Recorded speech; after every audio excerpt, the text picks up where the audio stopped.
কেমন আছিস তুই? এই মহিলা পাগল পুগল হয়ে আছেন নাকি? হ্যাঁ কি কয়? কি কই মানে? কোথা থেকে আইছেন, কোথায় যাবেন? আমি তোর মা। এই মামা কি এগুলি কি শুরু করছে রাস্তাঘাটে? আপনি যদি বলেন উনি আপনার ছেলে তাহলে কি আমাদের মান সম্মান থাকবে? আপনার কবেরকার ছেলে আমি? হ্যাঁ কোথা থেকে ফুট করে আইসা আপনি আমার ছেলে ছেলে বলতে আছেন? এই। গায়ে জাবড়া ধরতে চান? মনে হচ্ছে কি উনি বয়স উল্টাপাল্টা বলতেছে। আপনার কি ওনার মতো কোনো ছেলে আছে? আর আপনি উল্টাপাল্টা এসব কি বলতেছেন? ওনার আচ্ছা তো কোনো তুমি ছেলে আসো তো। নেই। ও ভাইয়া কই যাও তুমি? তুমি কি আমার চিনতেছো না? আমি তোমার বই নেই।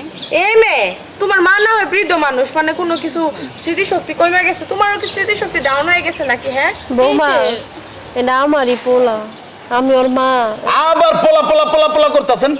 একখানে যাইতেছে এই টাইমে আপনি পোলা পোলা লাগা দিচ্ছেন।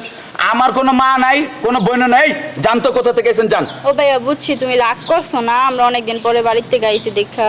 মাথা তার তুর কি ঠিক আছে? সোহেল, এগুলি কি শুরু করছো? ওনারা দুজনেই কি পাগল হয়ে গেছে? আমি তো এটাই বুঝতে পারতেছি না ওরা কোথা থেকে আইসে কি। এই আপনি ঠিকানা ঠিকানা পাইছেন কই? এই জায়গায় চলে আসছেন আর কি মা মা লাগা দিচ্ছেন আপনার